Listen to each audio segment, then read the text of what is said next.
Welcome to this section of Finding Evidence Online in the next EBP course. In this presentation, we will be focusing in on finding guidelines to support your public health practice. The objective of this session is to search the USPSTF and the ECRI guidelines for evidence-based recommendations. Returning to the first presentation, this is the iterative search cycle. This represents a cyclical process of search, often repeating several times to find what you need. We will be focusing in on the sections of finding an appropriate resource to search and how to formulate search strategy in that resource. For this lecture, we will be using the same PICO question.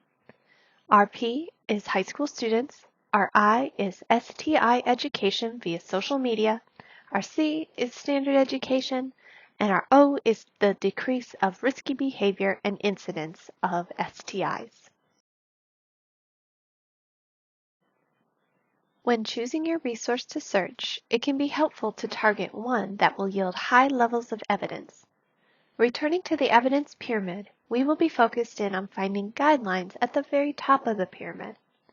Because they are composed of lower levels of evidence, there are a lot less of them and they take a lot of effort to prepare.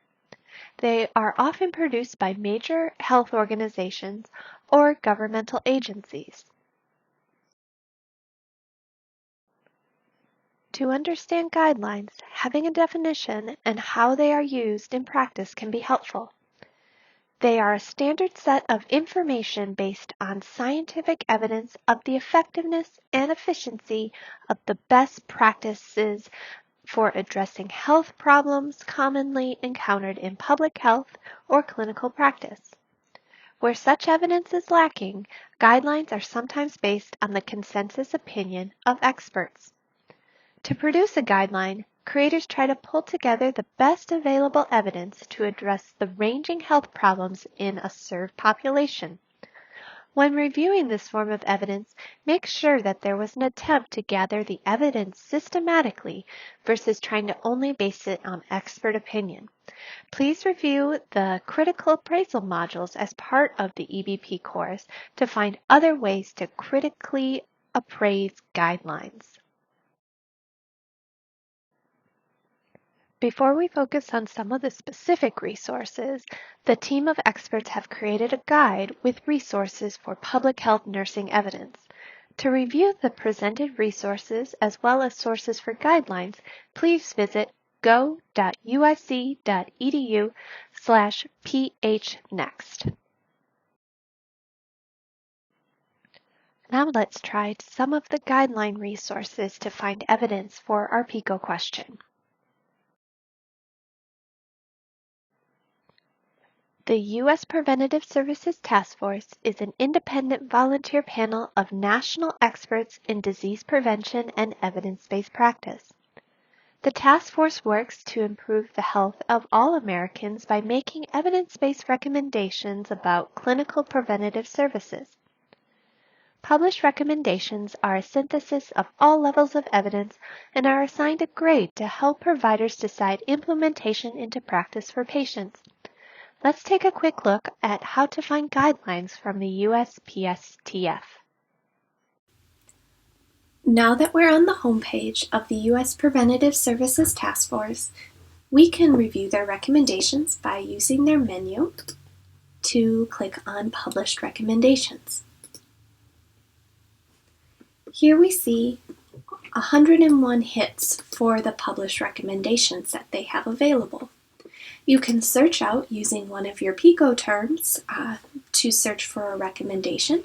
Otherwise, you can use the filters as well. So they have filters for the grade that they assign, the category, so a particular discipline for that recommendation, your age group, gender, or type of preventative service.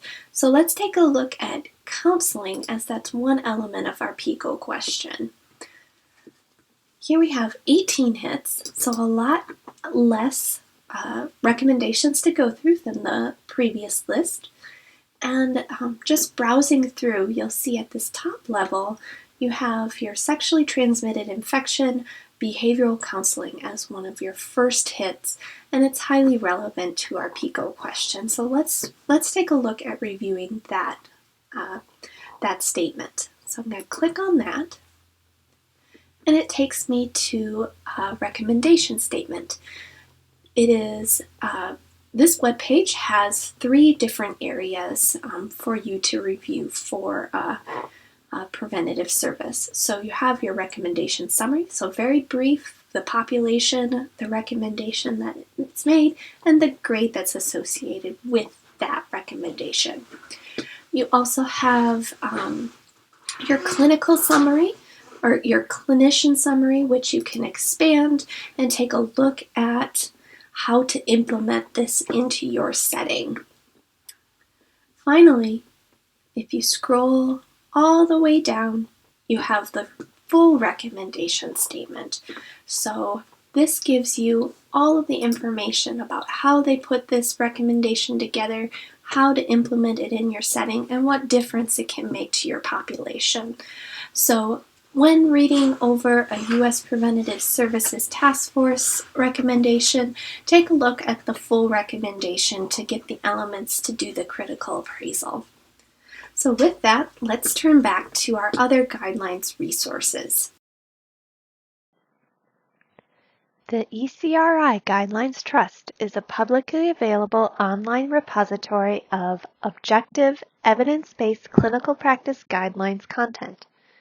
Its purpose is to provide physicians, nurses, other clinical specialties, and members of the healthcare community with current practice guidelines to advance safe and effective patient care. This centralized repository includes evidence-based guidelines developed by nationally and internationally recognized medical organizations and medical specialty societies. To access the guidelines, you will need to create a full account. Now let's take a look at this resource. This is the website of the ECRI Guidelines Trust. To access the guidelines, you need to sign up with a personal account, which you'll just sign up with your personal email. Let me log in and show you what guidelines are available.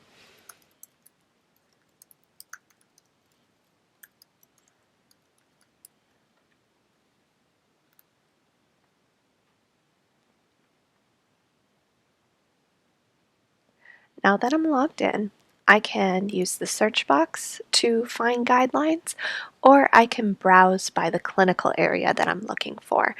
And so just looking through the areas available, I am going to navigate to reproductive medicine as a starting point for my search. So here we have 30 results that are grouped under that area of reproductive medicine. And I want to narrow it even further by using the limits that are on the left-hand side. So I'm going to scroll down and select my intervention of counseling, as that is sometimes very similar as an educational intervention as well.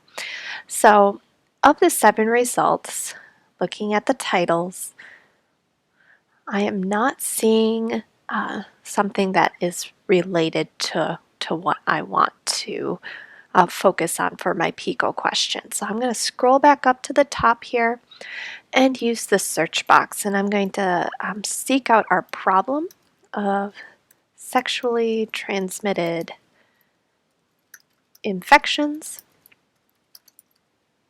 in quotes, to group those terms together and see what the Guidelines Trust has available.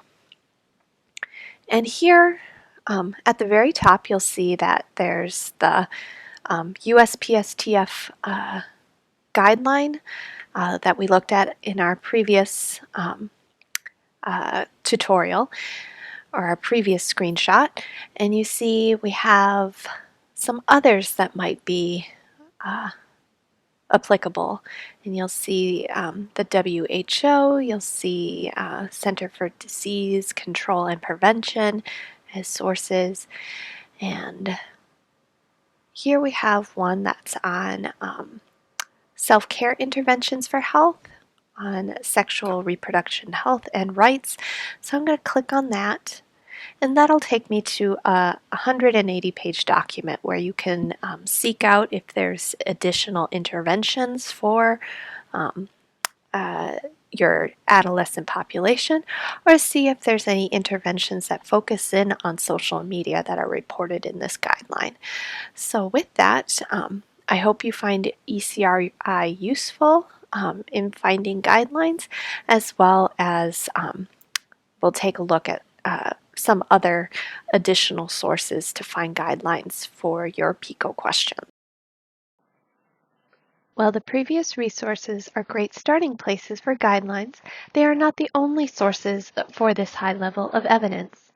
The databases of CINAHL and PubMed have guidelines accessible, as well as the Cochrane Library has systematic reviews of evidence. Check out to see if you have access to these through your health department, or many public universities with health sciences programs allow for visitors to their library. Having access to multiple sources of information can help you find the most applicable evidence to support public health initiatives and care in your community. This concludes the second module of the online resources section of the next public health course. Please move toward the next module to learn more about finding resources on the web.